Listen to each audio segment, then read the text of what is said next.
Hello students. तो animal tissues वाला जो टॉपिक है वो हम लोग ख़त्म कर चुके हैं और उसी के अंदर जैसा कि मैंने आप लोगों को बताया था कि कॉकरोच, फ्रॉग और अर्थवर्म भी सेम चैप्टर के अंदर दिया हुआ है।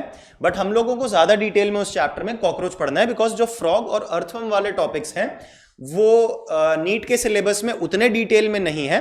प्लस जितना उनके बारे में हमको पढ़ना है वो हम लोग एनिमल किंगडम जब हम लोग पढ़ेंगे तब हम लोग उसमें सारी चीजें फ्रॉग और अर्थवर्म के बारे में कवर कर लेंगे। नेमली अगर मैं एग्जाम्पल लेके बात करूं तो फ्रॉग के बारे में आप क्या क्या पढ़ सकते हैं। फ्रॉग के बारे में आप ये पढ़ सकते हैं कि उसके अंदर डाइजेशन किस तरीके से होता है, उसके अंदर रेस्पिरेशन किस तरीके से होता है, उसका सर्कुलेटरी सिस्टम, उसका हार्ट ये किस तरीके का है। तो अगर मैं एक आपको एग्जाम्पल दूं, for example body fluids and circulation जब हम लोग पढ़ते हैं तो उसमें हम दो तरीके के हार्ट पढ़ते हैं, neurogenic and myogenic. Myogenic heart हम लोग पढ़ते हैं कि वर्टिब्रेट्स में होता है, कशेरुक जंतुओं में, और जो न्यूरोजेनिक हार्ट होता है वो इनवर्टिब्रेट्स में होता है, अकशेरुकीय जंतुओं में। तो अगर आप फ्रॉग को देखेंगे तो फ्रॉग जो है, फ्रॉग आपका वर्टिब्रेट में आता है, उसकी जो क्लास है वो क्लास एम्फीबिया है, वो वर्टिब्रेट में आता है, तो उसका हार्ट कैसा होगा, मायोजेनिक। प्लस आप अगर देखें तो उसका सर्कुलेटरी सिस्टम कैसा होगा, क्लोज्ड होगा, बंद प्रकार का परिसंचरण तंत्र होगा। तो इस तरीके की कुछ बेसिक चीजें जो होती है वो हम लोग सारे चैप्टर्स की कवर कर लेते हैं एनिमल किंगडम में। उसी में आपका फ्रॉग और अर्थवर्म कवर हो जाएगा और जितने उसमें थोड़े बहुत एक्स्ट्रा पॉइंट्स मुझे बताने रहेंगे जब एनिमल किंगडम में यहां पे आपको पढ़ाऊंगा तब मैं यहां पे आपको ये चीज बता दूंगा। ठीक है, चलिए तो आज जो है हम लोगों को कॉकरोच स्टार्ट करना है। कॉकरोच जो है बेटा, जैसा कि आप यहां पे देख सकते हैं, कॉकरोच का यहां पे आपको डाइजेस्टिव सिस्टम दिखाया हुआ है, ये कॉकरोच का आपको यहां पे सर्कुलेटरी सिस्टम समझाया हुआ है, ठीक है, यहां पे आपको रिप्रोडक्टिव सिस्टम समझाया हुआ है, दिख रहा है यहां पे। तो ये सारे सिस्टम्स हमको कॉकरोच की मॉर्फोलॉजी और उसकी एनाटॉमी पढ़नी है। बाह्य एवं आंतरिक संरचना हमें तिलचट्टे की यहां पे पढ़नी है ना। मैं बार बार इसको तिलचट्टा तिलचट्टा हिंदी में नहीं बोलूंगा, कॉकरोच बोलूंगा, आप लोग समझ जाना।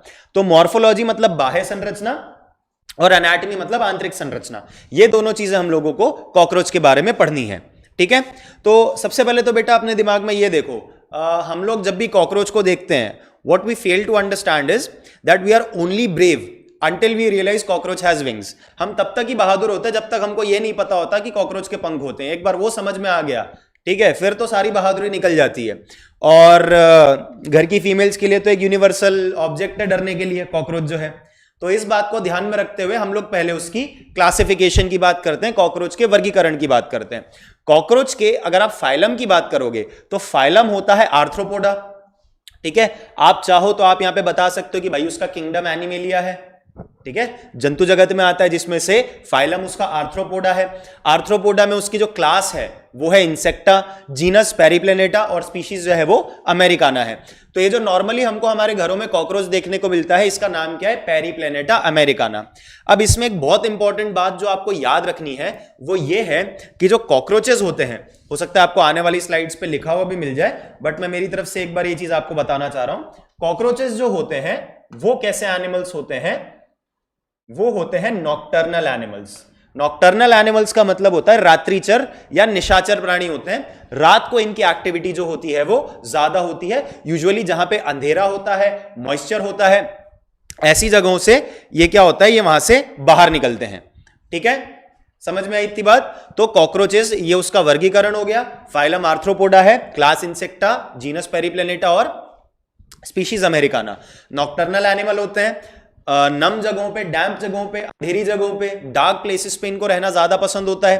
ठीक, कलर की बात करें तो मुझे बताने की जरूरत नहीं है, यहां पे different types of colours cockroach के आपको आपकी स्क्रीन पे दिखाई दे रहे हैं। ब्राउन और ब्लैक जो सबसे ज्यादा नॉर्मल कलर हमको देखने को मिलता है। ब्राइट येलो भी हो सकता है, वो हमारे घरों में तो नहीं मिलता, जंगलों में देखने को मिलता है। ग्रीन भी हो सकता है, रेड कलर भी हो सकता है। ठीक है, बहुत सारी अलग अलग कॉकरोच की स्पीशीज होती है, बहुत सारी होती है बेटा। पर हम लोग जो यहां पे बात करने वाले हैं, हम लोग बात करने वाले हैं पेरिप्लेनेटा अमेरिकाना के बारे में, जो हम लोगों को हमारे घरों में देखने को मिलती है। ठीक है, अब कॉकरोचेस जो है ना बेटा, कॉकरोच के बारे में एक बात ध्यान रखना, ये बहुत अच्छे तरीके से अडेप्टेशन किसी भी क्लाइमेट में, किसी भी तरीके के रीजन में शो कर सकते हैं। कॉकरोचेस जो हैं वो डायनासोर के पहले से इस प्लैनेट पे हैं और डायनासोर्स को मरे हुए 6.5 करोड़ साल हो गए हैं, उसके बाद भी आज तक ये हमारे प्लैनेट पे मिल रहे हैं। और बहुत ज्यादा पॉसिबिलिटीज है, कई साइंटिस्ट का ये भी मानना है कि हम जो ह्यूमंस हैं, हमारी स्पीशीज खत्म होने के बाद भी कॉकरोच आपको अर्थ पे देखने को मिल सकते हैं। ठीक है, हालांकि आप और मैं देखने तो आएंगे नहीं, वो तो उन्होंने बोल दिया, बट ऐसा अनुमान लगाया है, ऐसा अजम्पशन है कि हमारे जाने के बाद भी कॉकरोचेस देखने को मिल सकते हैं। सी, उसका बहुत बड़ा रीजन ये है कि मेटल, ग्लास, ठीक है, मेटल, ग्लास, प्लास्टिक, ऐसी कुछ चीजों को छोड़ के कॉकरोचेस कुछ भी खा सकते हैं। ऐसी कुछ चीजों को छोड़ के, मेटल, ग्लास और प्लास्टिक, ऐसी कुछ चीजों को छोड़ के कॉकरोच कुछ भी खा सकते हैं। ठीक है, मैंने इन लोगों के ऊपर एक डॉक्यूमेंट्री देखी थी। ऑब्वियसली मुझे जब ये टॉपिक पढ़ाना है तो मुझे खुद भी पता होना चाहिए कि मैं क्या पढ़ा रहा हूं, तो मैंने इनके ऊपर एक डॉक्यूमेंट्री देखी थी। तो उस डिस्कवरी चैनल अगर आप देखें तो उसमें ये चीज बताई थी कि इवन लोग जो सिगरेट बट्स होते हैं, सिगरेट पीने के बाद उसको फेंक दिया, ठीक है, ये वो तक खा सकते हैं। ठीक है, सिगरेट का जो बचा हुआ पोर्शन होता है ये वो तक खा के जिंदा रह सकते हैं। तो प्रैक्टिकली ये कुछ भी खा सकते हैं। तो इनके पास खाने की कभी कमी नहीं होती, और जब खाने की कभी कमी नहीं होगी तो ऑब्वियसली इनको जिंदा रहने में भी ज्यादा कोई प्रॉब्लम नहीं होगी, और हर तरीके के क्लाइमेट में यह ढलना जानते हैं। इसी कारण से क्या होता है कि कॉकरोचेस पूरी दुनिया में पाए जाते हैं। हाँ, यह है कि अलग अलग जगहों पे इनकी अलग अलग स्पीशीज मिलती है, बट पूरी दुनिया पे पाए जाते हैं। लेकिन सबसे ज्यादा देखने को मिलते हैं आपको ट्रॉपिकल रीजन्स, जहां पे जो ट्रॉपिकल रीजन्स, जैसे मैं आपको उष्ण कटिबंधीय इलाके जो होते हैं, जहां पे बारिश भी होती है और टेम्परेचर भी ज्यादा, ना तो बहुत ज्यादा गर्मी पड़ती है ना बहुत ज्यादा ठंड होती है ना, नम मौसम बना रहता है, जो होता है मौसम जो है नम बना रहता है। तो वहां पे ये बहुत अच्छे से फलते फूलते हैं और बहुत ज्यादा वहां पे देखने को मिलते हैं। साइज इनका 1/4 इंच से 3 इंच के बीच में हो सकता है, लेकिन एक जायंट हुडेड कॉकरोच की स्पीशीज है, ज्यादा टाइम नहीं हुआ उसको मिले हुए। जायंट हुडेड कॉकरोच की जो स्पीशीज है वो 4 से 6 इंच तक भी जा सकती है। ठीक है, काफी बड़े हो सकते हैं ये कॉकरोच। जायंट हुडेड कॉकरोच की बात कर रहा हूं, बाकी हमारे घरों में जो मिलता है वो 1/4 इंच से 3 इंच के बीच में हो सकता है। फिर आगे बात करें, अब ये देखो अडल्ट की आपको यहां पे दे दी है कि अडल्ट कितने बड़े होते हैं। और एक बात आपने अगर आर्थ्रोपोडा फाइलम जूनियर क्लासेस में भी पढ़ा है तो आपने उसमें पढ़ा होगा कि जो आर्थ्रोपोडा होते हैं उनकी बॉडी पे काइटिन का बना हुआ एक्सोस्केलेटन मिलता है, काइटिन से निर्मित बाह्य कंकाल। ठीक है, काइटिन से निर्मित बाह्य कंकाल। अब ये जो काइटिन होता है बेटा, थोड़ा सा अगर आप सोचें, काइटिन वर्ड मैंने और कहां पढ़ा है, काइटिन और कहां मुझे मिलेगा, जब मैं क्लासिफिकेशन या वर्गीकरण पढ़ूंगा तो मुझे काइटिन और कहां मिलेगा। सोचो थोड़ा सा, अगर आपके दिमाग में यह आ रहा है कि हां मैंने काइटिन पढ़ा है कि जो फंजाई होते हैं, कवक होते हैं, उनकी सेल वॉल में, उनकी कोशिका भित्ति में मुझे काइटिन देखने को मिलेगा, तो ये बिल्कुल सही सोच रहे हैं आप। काइटिनस एक्सोस्केलेटन, काइटिन से निर्मित बाह्य कंकाल आर्थ्रोपोडा में है, और काइटिन से बनी हुई सेल वॉल फंजाई में होती है। ठीक है, तो ये बात ध्यान रखना यहां पे, ये बहुत इंपॉर्टेंट है, ये काफी बार क्वेश्चन आया हुआ है, आपको इस चीज का ध्यान रखना है। कॉकरोच में बेटा देखो एक बात याद रखना, अब कॉकरोच में काइटिनस एक्सोस्केलेटन है तो है, आप क्या करोगे इसमें, आप कुछ नहीं कर सकते। तो कॉकरोच ना बेटा बेसिकली ज्यादा याद करने वाला है, इसमें समझने वाली बहुत कम चीजें हैं, याद करने वाली ज्यादा चीजें हैं। तो इसको ना हम थोड़े स्मार्ट तरीके से पढ़ेंगे, उन पॉइंट्स पे हम लोग ज्यादा फोकस करेंगे जिन पे क्वेश्चन ज्यादा आए हुए हैं। देखो एक आधे क्वेश्चन से ज्यादा आपको कॉकरोच पे मिलेगा नहीं, बट वो एक क्वेश्चन अगर आप सही करके आ जाते हो तो आप 4 नंबर आगे बढ़ जाते हो, और 4 नंबर बेटा हजारों रैंक आपके आगे या पीछे लेके आपको जा सकते हैं। तो इसमें हम लोग जिन पॉइंट्स के ऊपर क्वेश्चंस काफी बार आए हुए हैं उनके ऊपर हम लोग ज्यादा फोकस करेंगे। इसका यह मतलब नहीं कि कॉकरोच आपको पूरा नहीं पढ़ना, कॉकरोच आपको पूरा पढ़ना है। ठीक है, ये एक ऐसी चीज है जो आपको बार बार पढ़नी पड़ेगी, क्योंकि फैक्चुअल बातें ज्यादा हैं, फैक्ट ज्यादा है, कंसेप्ट बहुत कम है। ठीक है, तो फैक्ट का याद करने का सबसे अच्छा ये तरीका है कि 15 बार 20 बार आपको ये चीज अच्छे से पढ़नी पड़ेगी। ठीक है बेटा, चलो तो काइटिनस एक्सोस्केलेटन की हमने बात कर ली, काइटिन से निर्मित बाह्य कंकाल। अब यहां पे देखना बेटा, ये बहुत इंपॉर्टेंट चीज है, आपको यहां पे डॉर्सल और वेंट्रल सरफेस बताया है, जिसमें स्टर्नाइट और टर्गाइट बताए हैं। ये क्या होते हैं ये मैं आपको समझा देता हूं। देखो बेटा, डॉर्सल सरफेस क्या होता है, ये जो मेरी छाती वाला पोर्शन है, जहां पे मेरे आपको ये थोरैसिक कैविटी, ठीक है, एब्डोमिनल कैविटी रहेगी, ठीक है, ये जो मेरी शक्ल यहां से यहां तक दिख रही है, जो पोर्शन दिख रहा है, ये होता है वेंट्रल पोर्शन। आसान भाषा में जो छाती वाला पोर्शन होता है, चेस्ट वाला पोर्शन होता है, वो वेंट्रल पोर्शन होता है, और जो पीठ वाला पोर्शन होता है वो डॉर्सल पोर्शन होता है। जब कॉकरोच चलता है, ठीक है, कॉकरोच जब जमीन पे चलता है तो उसका जो वेंट्रल पोर्शन होता है, ठीक है, ये वाला पोर्शन जो होता है वेंट्रल पोर्शन, वो जमीन की तरफ होता है और जो उसकी पीठ होती है वो आसमान की तरफ होती है। ठीक है, बहुत ध्यान से सुनना। चेस्ट वाला पोर्शन वेंट्रल है, पीठ वाला पोर्शन डॉर्सल है।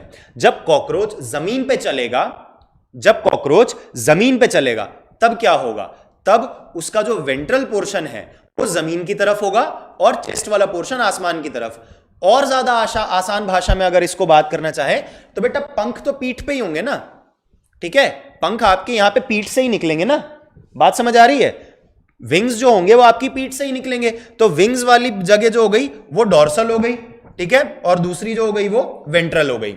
अब क्या होता है बेटा, यहां पे एक बात बहुत इंपॉर्टेंट जो आपको याद रखनी है वो ये है कि इनका जो एक्सोस्केलेटन होता है काइटिन से बना हुआ, जो इनका बाह्य कंकाल होता है वो प्लेट्स में डिवाइडेड होता है, प्लेट्स में बटा हुआ होता है। ठीक है, क्या होता है, प्लेट्स में बटा हुआ होता है और प्लेट को बोला जाता है स्क्लेराइट। ठीक है, प्लेट को बोला जाता है स्क्लेराइट। स्क्लेराइट जो होते हैं वो आपको डॉर्सल पे भी मिलेंगे, इन विंग्स के नीचे। यहां पे इस फोटो में देखो विंग्स हटा के दिखाया हुआ है, और आपको वेंट्रल पोर्शन में भी मिलेंगे। ठीक है, वेंट्रल पोर्शन में विंग्स नहीं होते तो यहां पे ये चीज आपको एकदम क्लियरली दिखाई देगी। तो वेंट्रल पोर्शन वाले जो हैं, वेंट्रल पोर्शन वाले जो हैं उनको कहा जाता है स्टर्नाइट। ठीक है, वेंट्रल स्क्लेराइट को स्टर्नाइट कहा जाता है और डॉर्सल स्क्लेराइट को टर्गाइट कहा जाता है। डॉर्सल को टर्गाइट, वेंट्रल को स्टर्नाइट। आप बेसिकली ये कह सकते हो कि जो स्क्लेराइट होता है, ठीक है, एक स्क्लेराइट बना होता है किस किस से, स्टर्नाइट से, स्टर्नाइट से और टर्गाइट से, स्टर्नाइट से और टर्गाइट। स्टर्नाइट आपका होता है वेंट्रल, टर्गाइट आपका होता है डॉर्सल। मतलब ये आपकी पीठ की तरफ है और ये आपका चेस्ट रीजन की तरफ है। समझ में आई इतनी बात? चलो सॉरी, आगे बढ़ते हैं। अब क्या होता है, इन प्लेट्स को जोड़ के रखने वाली मेम्ब्रेन, इन प्लेट्स को जोड़ के रखने वाली मेम्ब्रेन, उसको आप कहते हो आर्थ्रोइडल मेम्ब्रेन। ये बेटा आपको यहां पे एक वर्ड दिख रहा होगा आर्टिकुलर। आर्टिकुलर वर्ड जो आपको दिख रहा है ना, थोड़ा सा याद करो, जब हमने जॉइंट्स पढ़े थे, संधियां पढ़ी थी, तो जॉइंट्स में हमने आर्टिकुलेटिंग सरफेस पढ़ा था, जॉइंट में हमने आर्टिकुलेटिंग कार्टिलेज पढ़ा था। तो आर्टिकुलेट करने का मतलब होता है दो चीजों को जोड़ना, और ये जो मेम्ब्रेन है ये क्या कर रही है, ये प्लेट्स को जोड़ के रख रही है। ठीक है, आप ये देखो, they are joint to each other by a thin flexible articular membrane. ये क्या कर रही है, प्लेट को जोड़ रही है, आपस में जोड़ने का काम कर रही है, इसीलिए इसको हम आर्टिकुलर मेम्ब्रेन, और क्योंकि आर्थ्रोपोडा में मिलती है तो आर्थ्रोइडल मेम्ब्रेन इसको हमने बोल दिया यहां पे।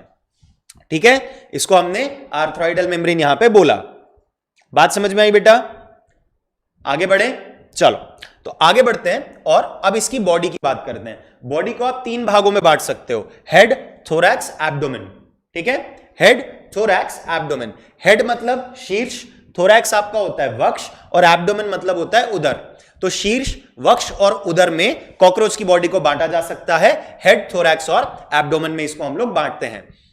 इस स्लाइड पे आगे जाने से पहले बेटा स्टर्नाइट, टर्गाइट, स्क्लेराइट, ये क्लियर है? स्क्लेराइट कलेक्टिवली बोलते हो, स्टर्नाइट आपका वेंट्रल है, टर्गाइट आपका डॉर्सल है। लैटरल प्लेट्स भी होती हैं, उनका भी एक नाम होता है, बट वो आपके सिलेबस में नहीं है तो मैं उस पर नहीं जा रहा हूं। ठीक है, लैटरल मतलब बॉडी के साइड्स में, यहां पे भी प्लेट होती है, मैं उस पर नहीं जा रहा हूं। एक्सेस चीजें हम लोगों को बिना मतलब के पढ़ने का कोई सेंस नहीं है। आगे बढ़ते हैं। अब देखो बेटा यहां पे, तो हेड जो है ना, हेड आपका 6 सेगमेंट से बनता है।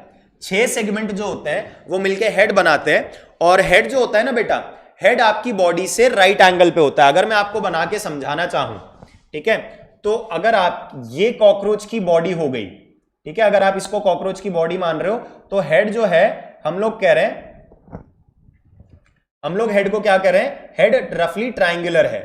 ठीक है, हेड जो है वो रफली जो है ट्राइंगुलर है, त्रिकोणीय शीर्ष है। ठीक है, इस तरीके से त्रिकोणीय शीर्ष है, और ये आप कॉकरोच की बॉडी बता दो। तो ये बेसिकली क्या है, ये एक तरीके से अगर सिंपल डायग्राम में देखें तो ये 90 डिग्री का एंगल फॉर्म कर रहा है। ठीक है, ये क्या कर रहा है, कॉकरोच का जो हेड है, आप इसको सिंपल अगर समझना चाहें, और क्योंकि मेरा कॉकरोच है तो मेरा कॉकरोच जरा खुश रहता है। ठीक है, मेरा कॉकरोच जरा खुश रहता है, तो खुश रहने वाला कॉकरोच है, इसका जो हेड है वो बॉडी के साथ में 90 डिग्री के एंगल पे है, प्लस 90 डिग्री के एंगल पे होने के साथ साथ ये ऐसा नहीं है जैसे हमारे में क्या होता है, हमारे में ना बोन्स होती हैं, बोन से जो होता है हमारा जो स्कल होता है वो नेक से जुड़ा होता है, ठीक है, हमारा बोन्स के थ्रू जो स्कल होता है वो नेक पे जुड़ा होता है, लेकिन इसमें क्या होता है, हेड को नेक से जोड़ने वाला एक मेम्ब्रेन पतली सी होती है, तो मेम्ब्रेन होने के कारण इसके हेड की फ्लेक्सिबिलिटी बहुत ज्यादा होती है, फ्लेक्सिबिलिटी ज्यादा होने के कारण ये कई डायरेक्शंस में और कई एंगल्स पे अपने हेड को रोटेट कर सकता है, घुमा सकता है, ठीक है, कई एंगल्स पे अपने हेड को घुमा सकता है। अब आप जैसा कि यहां पे देख सकते हैं, ये पूरा लेबल डायग्राम है, ये डायग्राम आपकी एनसीईआरटी से ही लिया गया है, कुछ कुछ टर्म्स यहां पे होंगे, वो टर्म्स हम लोग डिस्कस करते हुए चलते हैं। तो देखो बेटा, ये सबसे पहले इसने बात की है एंटेना की, हम लोग अभी केवल और केवल बात करेंगे हेड की, फिर मैं बाकी डायग्राम पे आऊंगा। एंटेना की बात करते हैं। एंटेना आपको हेड पे दिख रहा है, ठीक है, आपको कंपाउंड आई जो है वो हेड पे दिख रही है, ठीक है, एंटीना और कंपाउंड आई, साथ ही साथ आपको हेड रीजन में देखने को मिलेंगे कॉकरोच के माउथ पार्ट, मुखांग जो होते हैं, कॉकरोच के माउथ पार्ट्स जो कॉकरोच में होते हैं, माउथ पार्ट्स कॉकरोच के कैसे होते हैं, बाइटिंग और च्यूइंग टाइप, काटने और चबाने के लिए इसके माउथ पार्ट्स होते हैं। आगे आने वाली स्लाइड्स में माउथ पार्ट्स वाला डायग्राम भी आएगा, वो भी हम लोग देखेंगे, बट अभी के लिए इसके माउथ पार्ट्स होते हैं बाइटिंग और च्यूइंग टाइप, काटने और चबाने के लिए इसके जो होते हैं माउथ पार्ट होते हैं, वो यहां पे स्लाइड पे लिखा भी हुआ है, ठीक। फिर हम लोग आगे बात करते हैं कंपाउंड आई की। बेटा कंपाउंड आई जो होता है ना, एक बात ध्यान रखना, मैं आपको एक छोटा सा एग्जांपल देता हूं। आपने अपने घरों में हाउस फ्लाई देखी होगी, कॉमन हाउस फ्लाई, उसकी आंखें जो होती है बहुत बड़ी बड़ी रेड कलर की होती हैं, ठीक है, वो रेड कलर की आंखों को अगर आप ध्यान से देखोगे तो छोटे छोटे यूनिट्स में बटी हुई होगी, जैसे मधुमक्खी का छत्ता होता है ना, हेक्सागोनल यूनिट्स होती है उसमें, षटकोण वाली यूनिट होती है उसमें, वैसे ही इनकी आंखों में क्या होती है, ऐसी छोटी छोटी यूनिट्स होती है, और बहुत सारी ऐसी छोटी यूनिट्स से मिलके एक कंपाउंड आई या संयुक्त नेत्र बनता है, ठीक है।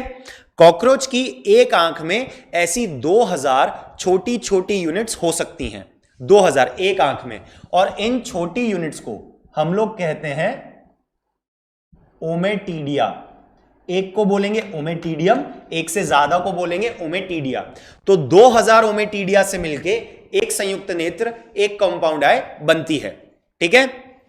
अब यहां पे ध्यान रखना, कंपाउंड आई का वैसे फंक्शन क्या है, इसको समझने के लिए हम लोग हमारे मोबाइल फोन की बात करते हैं। मोबाइल फोन का जो कैमरा होता है, अगर आप फोटो खींच रहे हैं, ठीक है, और फोटो खींचते खींचते थोड़ा सा अगर वो हिल जाता है कैमरा, तो फोटो ब्लर आती है, ठीक है, फोटो जो होती है वो ब्लर आती है।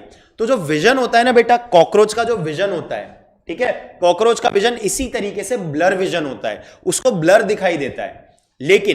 लेकिन क्या होता है कि क्योंकि इतनी ज्यादा यूनिट है इसकी आंखों में, इतनी ज्यादा यूनिट है, ये मूवमेंट सेंसिटिव होती हैं, गति के लिए संवेदनशील होती हैं। एक एग्जांपल देता हूं, आप सीधे बैठे हुए हो, बिल्कुल सीधे, कोई मूवमेंट नहीं हो रहा आपकी बॉडी में, बिल्कुल भी नहीं, आप अपनी बॉडी में हिलडुल कर रहे हो, तो क्या होता है कि जो हाउस फ्लाई होती है वो आपके पास में भी आती है, आपकी बॉडी पे भी बैठती है। आप जैसे ही अपनी बॉडी को मूव करते हो, जरा सा हाथ आपने मूव किया, इस तरीके से वो उड़ जाती है, ठीक है, आपको पता भी नहीं लगता, इतनी फास्ट उड़ती है।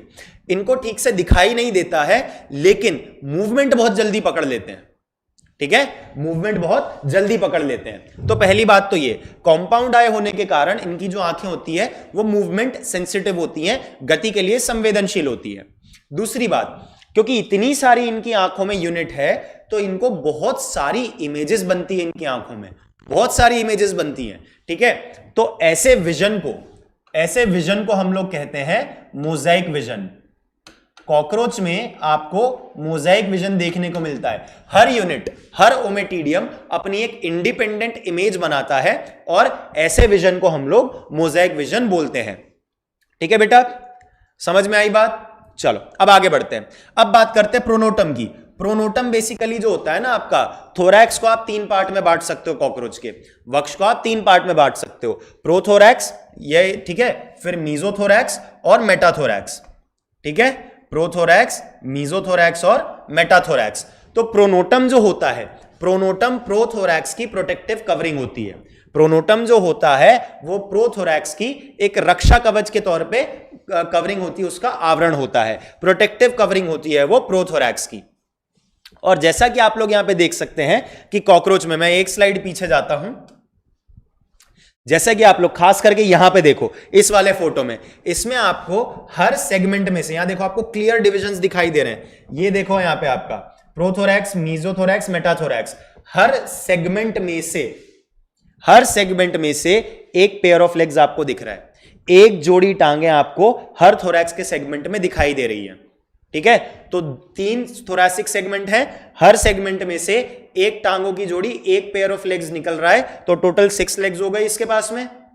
ठीक है ना बेटा, तो यहां पे भी आप इसी चीज को ध्यान दें यहां पे कि हर थोरैसिक सेगमेंट में से एक पेयर ऑफ लेग्स निकल रहा है, तो यहां पे इसके पास 6 पेयर्स ऑफ लेग हो गए हैं।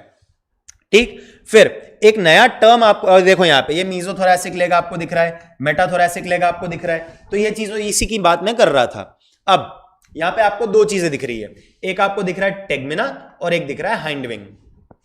टेगमिना और हाइंड विंग, ये एनल सर्का, एनल स्टाइल की बात हम लोग आने वाली स्लाइड्स में करेंगे। तो टेगमिना दिख रहा है और हाइंड विंग दिख रहा है। टेगमिना बेटा क्या होता है, ये जो कॉकरोच के ब्राउन कलर के सख्त पंख हैं, ब्राउन कलर के हार्ड विंग्स जो हैं, ये क्या होते हैं, कंप्लीटली ओपेक होते हैं। कंप्लीटली ओपेक होने का मतलब है कि ये बिल्कुल अपारदर्शी होते हैं। ठीक है, और ये केवल और केवल जो इसके हाइंड विंग होते हैं, हाइंड विंग को कॉकरोच के लिए आप कहते हो ट्रू विंग्स, हाइंड विंग्स को ही कहते हैं ट्रू विंग्स। कारण क्योंकि कॉकरोच जो है वो इन विंग्स का यूज करता है उड़ने के लिए। टेगमिना या जिसको 4 विंग्स कहते हैं हम लोग, ये केवल और केवल हाइंड विंग को प्रोटेक्ट करने के, उसकी रक्षा करने के काम आते हैं। ठीक है, ये केवल और केवल उसकी रक्षा करने के काम आते हैं।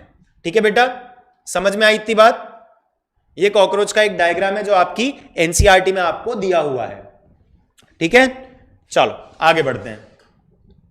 अब देखो बेटा यहां पे, अब हम लोग बात करते हैं कॉकरोच के माउथ पार्ट की। कॉकरोच के माउथ पार्ट की अगर आप बात करोगे तो यहां पे ये डायग्राम, ये भी आपकी एनसीईआरटी से ही लिया गया है। इसमें भी एक टर्म ऐसा है जो आपने नहीं पढ़ा होगा, तो वो टर्म भी मैं आपको यहां पे समझा दूंगा, बट अभी के लिए हम लोग माउथ पार्ट की बात करते हैं। देखो लैब्रम होता है, लैब्रम उसके ऊपरी होंठ अपर लिप का काम करता है। तो यहां डायग्राम में आपको ये देखने को मिल रहा है लैब्रम। ठीक है, जो लेबियम होता है वो लोअर लिप होता है, निचला होंठ, ये देखने को मिल गया आपको लेबियम। ये यहां पे हम लोग बात कर रहे हैं, देखो ये रहा लैब्रम, लेबियम, ये ऐसे दिखते हैं। फिर 2 मैंडिबल होती है। ठीक है ना, ये आपको यहां पे राइट और लेफ्ट में 2 मैंडिबल आपको देखने को मिल रही है। अब ये जो 2 मैंडिबल्स होती है, ये खाने को काटने और चबाने के काम आती है। देखो ग्राइंडिंग और इंसाइजिंग, इंसाइज करने का मतलब है काटना, ग्राइंड करने का मतलब है बिल्कुल ही उसको क्रश कर देना। ठीक है, बिल्कुल ही पाउडर में उसको क्रश कर देना। तो ग्राइंडिंग और क्रशिंग में ये काम आते हैं। ठीक है, फिर यहां पे 2 मैक्सिला आपको देखने को मिल सकती है। ठीक है, ये रही आपकी 2 मैक्सिला, ये रही। अब इसको कंपेयर करो ह्यूमन से। देखो बेटा ह्यूमन की बात करो तो मैक्सिला राइट और लेफ्ट तो ह्यूमन में भी होती है, मैक्सिला राइट और लेफ्ट ह्यूमन में भी होती है। तो मैक्सिला तो ह्यूमन में भी 2 है, बट मैंडिबल ह्यूमन में 1 होती है। कॉकरोच में मैंडिबल कितनी है? कॉकरोच में मैंडिबल 2 है। ठीक है, ये ध्यान रखना, कॉकरोच में 2 मैंडिबल है, 2 मैक्सिला है। ठीक है, जो टर्म नया दिख रहा है वो नया टर्म है ओसेलस। ठीक है, ये टर्म आपकी एनसीईआरटी के डायग्राम में मेंशन्ड है, बट थ्योरी में कहीं नहीं दिया। और ये थोड़ी सी ना चालाकी कर जाते हैं एनसीईआरटी वाले। अगर आपकी एनसीईआरटी में मेंशन्ड है टर्म, तो बेटा आप ये मान के चलिए उस पर 100% क्वेश्चन आने के चांसेस होते हैं। नहीं आता वो एक अलग बात है, बट आपको पता होना चाहिए कि ये टर्म क्या है। तो ओसेलस जो होता है ना, अब ये देखो ये कॉम्पाउंड आई है, इसको हम लोग कहते हैं सिंपल आई। ओसेलस सरल नेत्र होता है। ठीक है, सिंपल आई सरल नेत्र होता है। और इसका काम क्या होता है? इसका काम होता है कि बेटा ये लाइट का प्रेजेंस या एब्सेंस डिटेक्ट करता है। ये फोटो सेंसिटिव है, लाइट का प्रेजेंस या एब्सेंस, प्रकाश की उपस्थिति या अनुपस्थिति को भांपने के लिए सरल नेत्र होता है simple I, is for detecting the presence और एब्सेंस ऑफ लाइट। तो ये हेड में कॉकरोच की चीजें होती है। इसके अलावा बेटा जो हमने बात करी थी कि 6 सेगमेंट होते हैं, कॉकरोच का जो हेड होता है 6 सेगमेंट के फ्यूज होने से बनता है। उन 6 सेगमेंट के भी अपने अलग अलग नाम होते हैं, बट सिंस हम लोग यहाँ पे नीट के लिए पढ़ रहे हैं, हम लोग जूलॉजी में बीएससी नहीं करना चाहते या एमएससी नहीं करना चाहते हम लोग जूलॉजी में, हम लोग क्या है सिर्फ एनसीईआरटी बेस्ड कॉकरोच पढ़ेंगे, इससे ज्यादा डिटेल में नहीं जाएंगे। जहां पे जरूरत पड़ेगी, जैसे यहाँ पे ओसेलस वाली चीज में पढ़ी थी, ठीक है, यहाँ पे आपको प्रोनोटम वाली चीज में पढ़ी थी जरूरत, तो ऐसे जो भी टर्म्स मेंशन्ड है जिनका मतलब नहीं दिया हुआ, जब ये टर्म्स आएंगे तब वो मैं आपको एक्सप्लेन कर दूंगा। इससे ज्यादा आपको कॉकरोच के बारे में पढ़ने की जरूरत नहीं है। This will be more than enough, ठीक है। तो ये माउथ पार्ट्स वाली बात हुई कॉकरोच के, ठीक है ना, ये कॉकरोच के माउथ पार्ट्स वाली बात हुई। यहां पे ओसेलस का बेटा ध्यान रखना। फिर आगे आते हैं, देखो थोरैक्स की बात करो तो थोरैक्स में आ गया बेटा, देखो ये प्रोथोरैक्स, मीजोथोरैक्स, मेटाथोरैक्स जो हमने बात करी थी यहां पे, ठीक है। और ये देखो यहां पे आपको प्रोथोरैसिक लेग दिख रहा है, मीजोथोरैसिक लेग दिख रहा है, मेटाथोरैसिक लेग दिख रहा है, करी थी हम लोगों ने ये बात, ठीक है। तो ये चीज भी हम लोग कर चुके हैं। अब जो आपको एक बात याद रखनी है वो ये है कि जो प्रोथोरैक्स होता है, प्रोथोरैक्स में आपको विंग्स देखने को नहीं मिलते, ठीक है। प्रोथोरैक्स में क्या होता है, विंग्स देखने को नहीं मिलते। विंग्स आपको मीजोथोरैक्स और मेटाथोरैक्स में देखने को मिलते हैं, ठीक है। विंग्स आपको मीजोथोरैक्स और मेटाथोरैक्स में देखने को मिलते हैं। अब इस डायग्राम को बहुत ध्यान से देखना, बहुत इंपॉर्टेंट चीज मैं यहां पे आपको बताने वाला हूं। ये दिख रही है यहां पे आपको फोरविंग, ये दिख रही है यहां पे आपको हाइंड विंग। आप ध्यान से इस डायग्राम को देखोगे तो आपको फोरविंग दिखेंगे मीजोथोरैक्स से आते हुए और हाइंड विंग दिखेंगे मेटाथोरैक्स से आते हुए। ध्यान से देखना डायग्राम को, फोर विंग्स आपको दिखेंगे मीजोथोरैक्स से आते हुए और हाइंड विंग आपको दिखेंगे मेटाथोरैक्स से आते हुए। बेसिकली हम लोग ये बताना चाह रहे हैं कि कॉकरोच जो है वो उसका जो हाइंड विंग होता है वो मेटाथोरैसिक होता है। हाइंड विंग मेटाथोरैसिक का होने का मतलब है कि जो ट्रू विंग है, इसी को हमने ट्रू विंग बोला था क्योंकि यही फ्लाइट के काम आते हैं, यही कॉकरोच में उड़ने के काम आते हैं, इसको हमने ट्रू विंग बोला था। तो यहां पे क्या है कि फोर विंग हाइंड विंग वाली जो बात, फोर विंग जो है जिसको टेगमिना बोला था वो कैसे होते हैं, वो मीजोथोरैसिक होते हैं, उड़ने के काम नहीं आते, मेटाथोरैसिक विंग्स को प्रोटेक्ट करने के काम आते हैं, ठीक है। चलो समझ में आ गया बेटा, इतना आगे बढ़े, चलो आगे बढ़ते हैं। अब देखो यहां पे, ये देख सकते हो आप यहां पे विंग्स की ही बात करी हुई है, दो पेयर्स ऑफ विंग्स है, ठीक है। फोर विंग जिसको मीजोथोरैसिक बोला है या टेगमिना बोल दिया, और हाइंड विंग जिसको मेटाथोरैसिक बोला है, ठीक है ना बेटा। इसी चीज की हमने पिछली स्लाइड पे बात करी थी। फोर विंग्स कैसे हैं आपके, ओपेक, डार्क, लेदरी, एकदम अपारदर्शी हैं, बहुत डार्क हैं, और जब उड़ नहीं रहा होता तो हाइंड विंग को कवर करके रखते हैं, ये हमने चीज डिस्कस की थी। फिर हाइंड विंग की बात करें, ट्रांसपेरेंट होते हैं, पारदर्शी, झिल्ली जैसे होते हैं, मेम्ब्रेनस होते हैं, और यही उड़ने के काम आते हैं। तो ये चीज हम लोगों ने यहां पे पढ़ी थी, ठीक है बेटा। ये डायग्राम क्लियर हुआ आप लोगों को, कोई प्रॉब्लम यहां तक, ठीक है। चलो आगे बढ़ते हैं, बस 1 मिनट में क्लास का टाइम पूछ लो कितना हो गया अजी, हाँ 30 मिनट की क्लास हो गई है, तो 10 मिनट और देखते हैं। अब देखो एब्डोमेन की बात करते हैं। तो एब्डोमेन की अगर आप बात करो यहां पे, तो आपको बहुत सारे डायग्राम बेटा यहां पे देखने को मिल सकते हैं। देखो ये मेल का एब्डोमेन है, उसका वेंट्रल व्यू है, लैटरल व्यू है। लैटरल मतलब साइड से देख रहे हैं हम लोग, ठीक है। लैटरल का मतलब है हम लोग साइड से देख रहे हैं, ये यहां से लैटरल, ये साइड से देख रहे हैं। साइड व्यू जो होता है ना, इसको लैटरल व्यू कहते हैं। साइड व्यू जो होता है उसको लैटरल कहते हैं। तो मेल और फीमेल, यहां पे डिफरेंस समझाने के लिए आपको मेल और फीमेल के एब्डोमिनल सेगमेंट साथ में दिए हुए हैं। तो एब्डोमेन के बारे में जो सबसे इंपॉर्टेंट बात है याद रखनी की, एब्डोमेन जो होता है 10 सेगमेंट्स का बना होता है, ठीक है, 10 सेगमेंट्स का बना होता है। अब देखो यहां पे वो बात कर रहा है फीमेल की, तो हम लोग फीमेल पे यहां पे ध्यान देंगे। फीमेल डायग्राम पे क्या बोल रहा है, जो 7th सेगमेंट होता है फीमेल में, ठीक है, 7th सेगमेंट वो कैसा होता है, बोट शेप का होता है। फीमेल में 7th सेगमेंट जो होता है वो बोट शेप का होता है, और 8th 9th के साथ मिलके स्टर्ना की बात कर रहे हैं। स्टर्ना क्या है बेटा, आपका वेंट्रल प्लेट है, ठीक है। स्टर्ना क्या है, वेंट्रल प्लेट है। तो 7वीं 8वीं और 9वीं ये वेंट्रल प्लेट, 7 8 9, ठीक है। 8 9 10 आपको इतनी क्लियरली दिखाई नहीं देते, आप वो यहां पे देख सकते हो। 8 और 9 आपस में लगभग फ्यूज आपको दिखाई देंगे, बट एक्चुअली में फ्यूज नहीं होते। तो यहां पे डोर्सल में आपको 8 9 10 अलग से दिखाई देंगे, वेंट्रल में देखना जरा मुश्किल होगा, और लैटरल में भी अगर आप देखेंगे तो आपको इतने अच्छे से 8 और 9 दिखाई नहीं देंगे अगर मैं फीमेल की बात करूं, ठीक है। फीमेल में ये बात ध्यान रखना। तो 7, 8 और 9 स्टर्ना जो होते हैं वो मिलके बनाते हैं जेनाइटल पाउच, या जिसको ब्रूड पाउच भी कहा जाता है। ठीक है, 7, 8 और 9 वेंट्रल सेगमेंट मिलके बनाते हैं क्या? जेनाइटल पाउच या ब्रूड पाउच। और इसमें क्या होता है? इसमें होता है फीमेल गोनोपोर, स्पर्मेथिकल पोर और कोलैटरल ग्लैंड।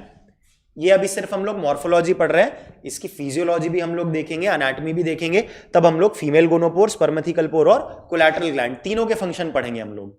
ठीक है, हम लोग तीनों के फंक्शन पढ़ेंगे। तो बेटा डायग्राम को बहुत ध्यान से देखना। ये रहा फीमेल का डायग्राम, आपके लिए थोड़ा सा मैं इसको ऊपर कर देता हूं ताकि आपको ये और अच्छे से क्लियरली दिखाई दे। ठीक है बेटा, तो यहां पे हम लोग ये बात कर रहे हैं। अब देखो यहां पे, ठीक, 7, 8 और 9 मिलके बना रहे हैं ब्रूड पाउच। ये देखो आपको यहां पे ये देखने को मिल गया ब्रूड पाउच, जेनाइटल पाउच। ठीक है, यहां पे आपको जेनाइटल पाउच देखने को मिल गया, इसी की हम लोग बात कर रहे हैं। और क्या बनाते हैं? इसमें क्या होता है? इसमें फीमेल गोनोपोर होता है, इसमें स्पर्मेथिकल पोर होता है और इसमें कोलैटरल ग्लैंड होते हैं। तो ये क्या चीजें होती है? जब कॉकरोच की एनाटॉमी हम लोग डिस्कस करेंगे, रिप्रोडक्टिव सिस्टम हम लोग कॉकरोच का पढ़ेंगे, तभी हम लोग अच्छे से डिटेल में पढ़ेंगे। ठीक है बेटा, चलो आगे बढ़ते हैं। ठीक है, ये आ गया आपका फीमेल का जो एब्डोमेन है। मेल्स में देखो, देखो ये फिर डायग्राम आ गया। डायग्राम आपको हर स्लाइड पे मिलेगा, उसकी टेंशन मत लो आप। मेल्स में क्या होता है? मेल्स में जो जेनाइटल पाउच होता है वो क्या होता है? डॉर्सली, मतलब पीठ वाले पोर्शन में 9th और 10th टर्गा, वो दोनों मिलके उसको कवर करते हैं।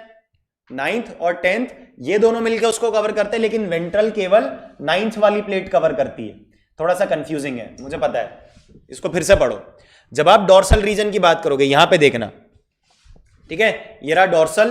तो डॉर्सल में जो जेनाइटल पाउच होता है उसको क्या है? 9th और 10th दोनों मिलकर कवर करते हैं, लेकिन जो वेंट्रल है उसमें केवल और केवल 9th वाला कवर करता है।